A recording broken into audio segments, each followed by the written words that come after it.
Hello everybody, welcome to this new episode of Books Up Close. My name's Chris Lloyd. Apologise for this background, it's so kind of bright and strange, it looks like I'm in another dimension.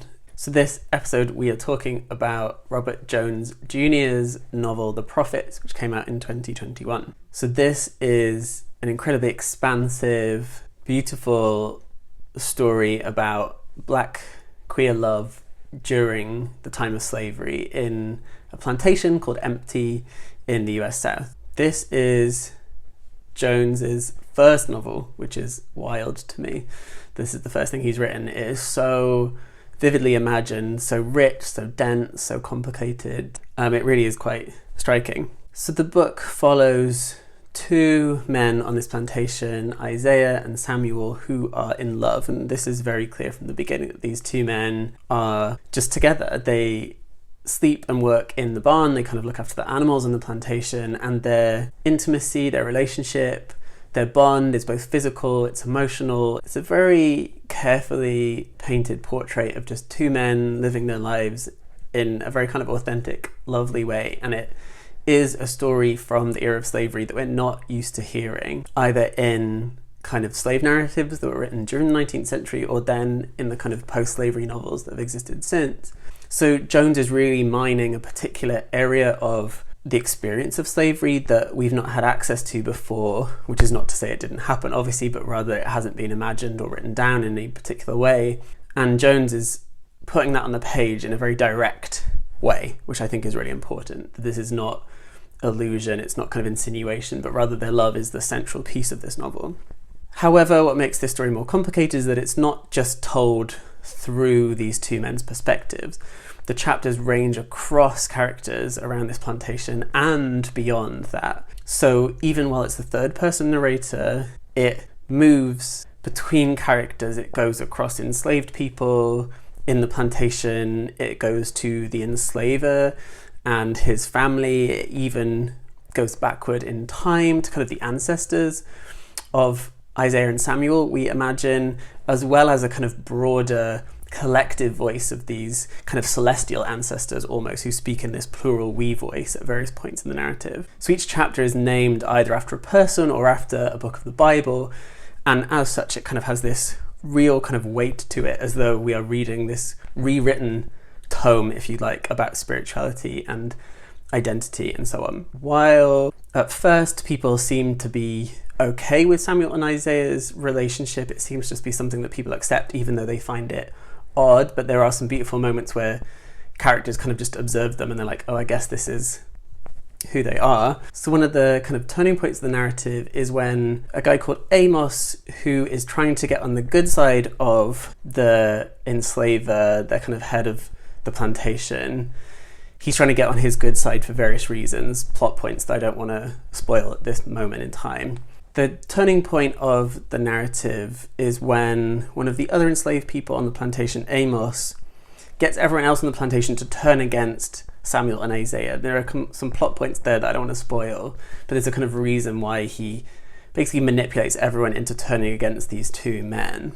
As such, the plot then starts to unfold in a very particular way and tensions rise, and by shifting from one character to another, the narrative perspective really fleshes out this story, right? So we see sometimes scenes from two different angles, and by having this kind of like multifaceted angle, it allows us access to the kind of like the messiness, I guess, of relationships, but also the messiness of the power relations in this setting, that love and kind of bonding can't just be that in this space of enslavement whereby power relations are everywhere, where self-interest and communal interest are kind of fighting and warring against each other.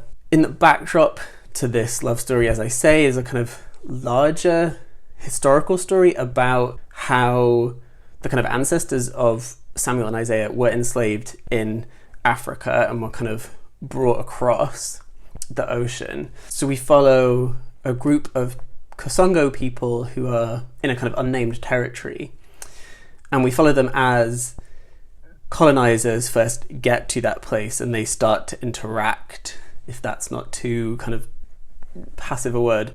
And what's interesting about these sections of the narrative is that the Kosongo people have this king. However, the king uses she, her pronouns, or at least the narrator refers to the king as she and her, which already kind of throws off our expected gender expectations of kind of language and terminology.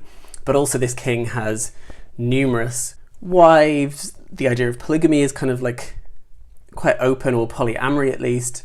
And beyond that, there are other kinds of kind of like queer unions, and there's a kind of interesting conversation where the kind of white colonists come and they're like, this is kind of aberrant, what kind of behaviour is this? And it's maybe too didactic a point from Jones, the idea that, you know, kind of gender norms, sex norms, relationship norms were kind of imposed by colonial practices and processes, right? That before these kind of colonial interactions, there were more capacious understandings of what gender looks like in various countries around the world, that gender and sex and sexuality were way more fluid until kind of white Christianity came in and kind of suggested that certain things were normal or kind of non-normative. So there's some really interesting scenes there. As the story kind of reaches its climax, I'm not going to say what happens, but things get really, really tense. There are moments throughout where you're not quite sure if things are real or not real, if they're happening or not happening.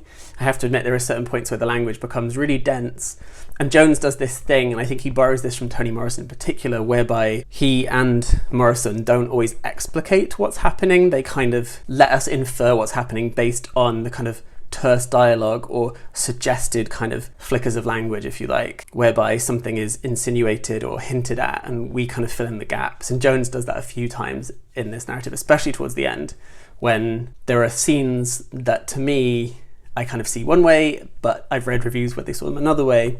And he was asked about this, and I think he has a deliberate thought on what happens at the end, but it is left open. And I'd be really interested to hear from you without spoilers in the comments what you thought about the ending and how you saw, whether you saw it in a kind of positive way or a negative way. There is much to be gleaned from that ending, I think. So in all, I would suggest that if you do read this novel, that you read it slowly.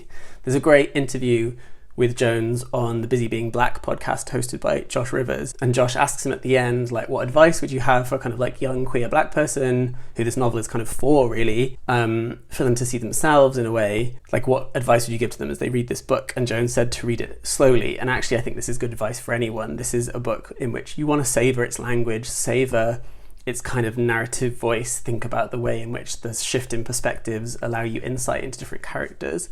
So I definitely would suggest reading slowly, don't race through this. So in all, I think this book is really beautiful. It's sensitively done. It's really riveting.